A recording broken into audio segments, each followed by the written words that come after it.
যুবরাজনগর কৃষি মহকুমার অন্তর্গত যুবরাজনগর গ্রাম পঞ্চায়েতের ১ নম্বর ওয়ার্ড এলাকায় এআরসি আলু চাষ প্রযুক্তির উপর ফিল্ড ডে অনুষ্ঠিত হল সোমবার। এই ফিল্ড ডেতে অংশগ্রহণ করেন রাজ্যের কৃষি এবং কৃষক কল্যাণ দপ্তরের মন্ত্রী রতনলাল নাথ। মন্ত্রী ছাড়াও উপস্থিত ছিলেন জেলা পরিষদের সভাধিপতি অপর্ণা নাথ, যুবরাজনগর পঞ্চায়েত সমিতির chairperson Aparna Sinha Nath, DDH Nagichhara doctor Rajib Ghosh, কৃষি দপ্তরের ডাইরেক্টর ফণীভূষণ জমাতিয়া, হর্টিকালচারের ডাইরেক্টর দীপক দাস, প্রাক্তন বিধায়িকা মলিনা নাথ সহ অন্যান্যরা। এখানে এবং এটা হলো প্রোগ্রামটা হলো পোটাটো প্রোডাকশন এআরসি পদ্ধতিতে। একটু পরে জমিতেও যাব। গ্রাম হলো আমাদের শক্তি, গ্রাম গরিব কৃষক আমাদের প্রায়োরিটি সেক্টর। আমাদের যে কত মানুষ,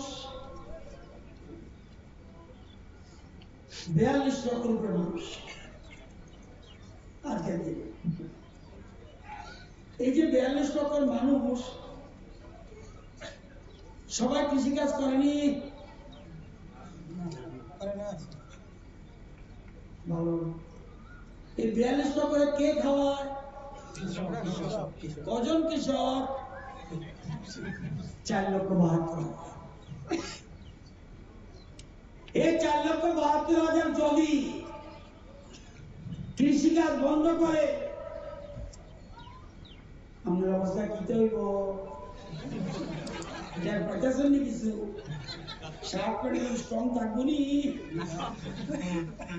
পকেটের টাকা থাকবো।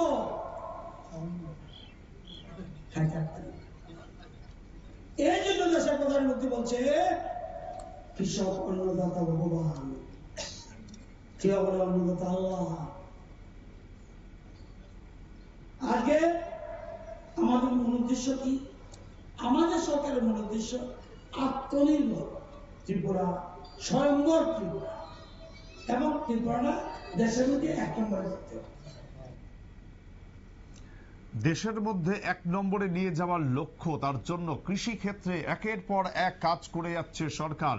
আজকের সভা থেকে প্রায় এমনটাই বক্তব্য রাখলেন কৃষি মন্ত্রী রতনলাল নাথ। সময় আরো একটি ছোট্ট বিরতির, সঙ্গে থাকুন।